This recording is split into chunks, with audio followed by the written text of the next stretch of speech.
Bonjour et bonne journée à tout le monde. Bon, si vous voyez que sur le champ, après la tentative d'assassinat du président de transition au Mali, je n'ai pas pris la parole. C'est parce qu'à la sortie de la réunion urgente que nous avons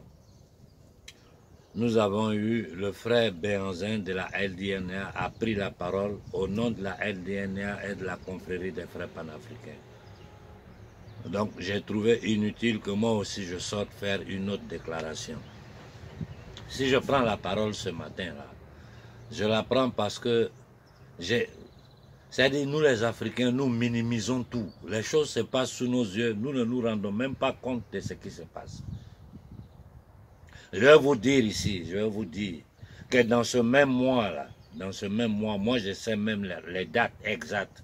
Il y a 2 autres attentats qui sont planifiés contre le président du Mali. Dans ce même mois-là. Et si moi je le sais, ça veut dire que les services de sécurité maliennes le savent.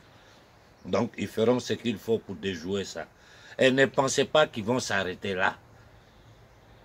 Nous, on a la mémoire courte. Depuis la fin de la Seconde Guerre mondiale jusqu'à aujourd'hui, combien de présidents africains les gens là ont assassinés? Et nous les Africains, qu'est-ce que nous avons fait? Rien, silence. Ce qui s'est passé au Mali là, mais si c'était dans un autre pays, le lendemain matin, le comptoir colonial de Bamako là n'existait plus. Ça n'existait plus. Je vous dis qu'il y a 2 autres attentats qui ont été planifiés dans ce mois-ci.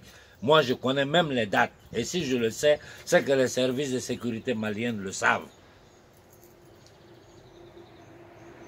Aujourd'hui, rien ne se cache. Il y a toujours quelque chose qui va filtrer. Les gens vont finir par savoir ce qui est en train de se préparer. Voilà pourquoi, depuis des mois, je suis en train de dire aux Maliens, si depuis là, nous avons pris ces comptoirs coloniaux là à Bamako, désorganiser ces gens-là, les empêcher d'opérer sur le territoire. Vous vous rappelez, et moi et le frère Béhanzin, nous vous avons averti qu'ils avaient leurs hommes sur le territoire malien. En plein Bamako, ils avaient des cellules dormantes qui étaient là. Et ils travaillent sur plusieurs ramifications, différents groupes, qui travaillent pour ces mêmes gens-là, mais qu'entre eux-mêmes, ils ne se connaissent pas.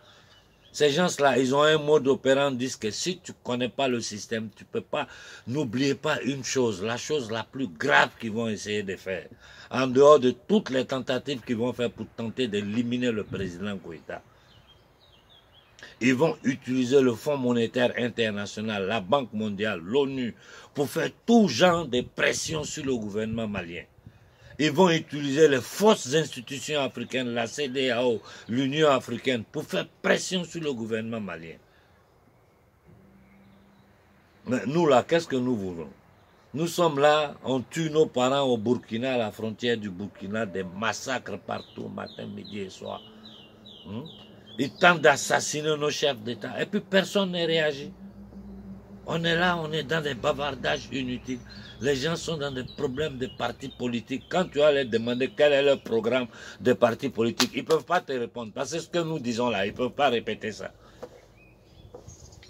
C'est ce qu'on appelle l'opposition des systèmes, l'opposition coloniale. Et tout ça là, en Afrique, ça ne peut plus marcher. Regardez le Mozambique, ils sont en train de déstabiliser le Mozambique avec djihadistes là-bas aussi. Nous avons vu avant-hier ce qui s'est passé à Haïti.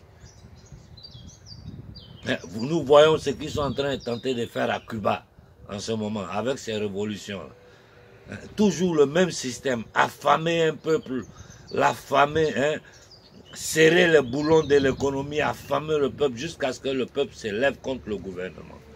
Mais moi je pense que la société civile malienne, aujourd'hui le peuple malien est conscient de ça. Ce qu'il manque là, il faut des actions claires. Mais qu'est-ce que vous voulez que ces gens-là fassent avant que vous vous levez? Tuer, ils ont tué. Essayer de mettre les communautés les unes contre les autres, ils ont tenté ça.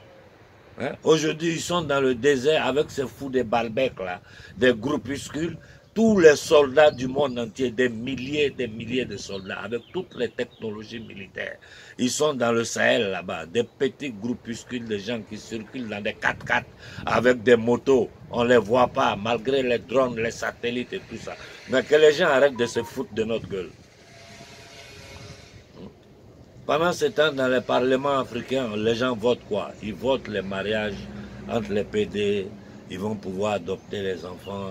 C'est-à-dire des trucs de folie. Vous avez un peuple qui est dans la faim, qui est sans eau, sans courant.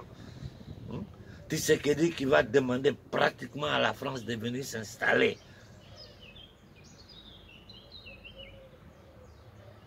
Mais ça, c'est des choses qui n'ont pas de sens.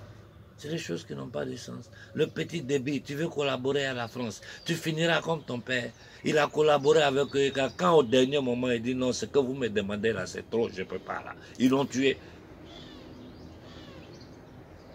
Et je profite pour dire au colonel Koïta, tu es dans une position où tu ne peux plus faire marche arrière. Si tu fais marche arrière, ils vont t'éliminer. Donc tu ne peux qu'aller devant. Tu es dans une position aujourd'hui où tu dois prendre les décisions justes, claires et rapides. Il suffit seulement qu'un seul pays sorte du franc CFA. Le franc CFA est mort.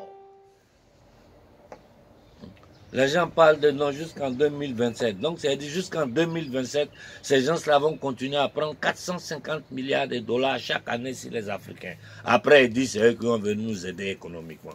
En nous envoyant ces killers économiques-là qui viennent nous endetter. À la jeunesse burkinabé, la seule chose que je peux vous dire, c'est que la déstabilisation du Burkina fait partie de leur projet.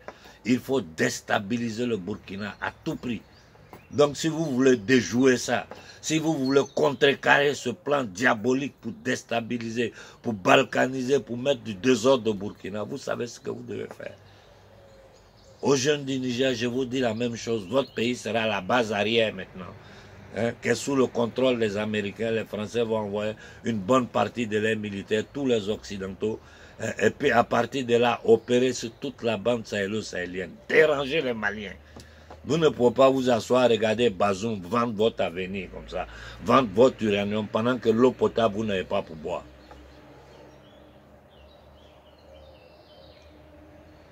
À la jeunesse, aux étudiants sénégalais, qu'est-ce que je peux dire?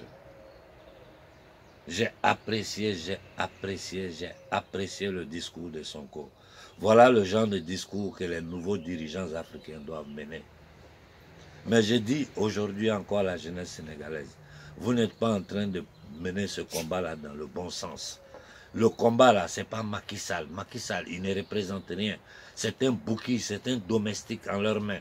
Vous ne savez même pas, mais l'armée sénégalaise est jusqu'en dans la mer des Crimée. Pendant qu'ils sont en train d'encercler la Russie, Macky Sall a envoyé vos soldats là-bas. Pour dire qu'il est tellement soumis au système, à la cabale internationale, au système français, que ce monsieur-là est prêt à sacrifier tout le Sénégal. Mais ce n'est pas lui le problème. Le problème, c'est ceux qui le mettent au pouvoir, qui le protègent et qui le font faire ce qu'ils font là. Donc si vous devez vous en prendre à quelqu'un au Sénégal, Sonko a eu le courage d'attaquer la France vis-à-vis. Maintenant, vous passez à l'action sur les ambassades de France, pacifiquement. Demandez le départ de leur armée du Sénégal. L'armée française fait quoi au Sénégal? Ils défendent le Sénégal contre qui? Contre qui? Quels sont les ennemis du Sénégal? C'est le Mali, c'est la Côte d'Ivoire, c'est le Burkina. Que les gens arrêtent de nous prendre pour des idiots. Ces gens-là, l'armée française est présente en Afrique depuis le 15e siècle. Depuis qu'ils sont venus pour prendre les esclaves, là, jusqu'à aujourd'hui, ils ne sont plus jamais répartis. Et quand on vous dit qu'ils ont assassiné 27 présidents africains, on parle d'avant-hier. Si on va aller dans l'histoire, combien ils ont assassiné de nos chefs? Combien ils ont déporté? Les chefs coutumiers, les rois, les princes qu'ils ont tués, assassinés, déportés en Afrique. Nous avons affaire à un gang international, à des brigands qui veulent occuper notre terre. Donc c'est à nous de décider ce que nous voulons faire. Ou nous nous levons pour défendre notre terre. Et la seule façon de défendre notre terre et faire arriver notre voix à l'opinion publique mondiale, c'est occuper les comptoirs coloniaux.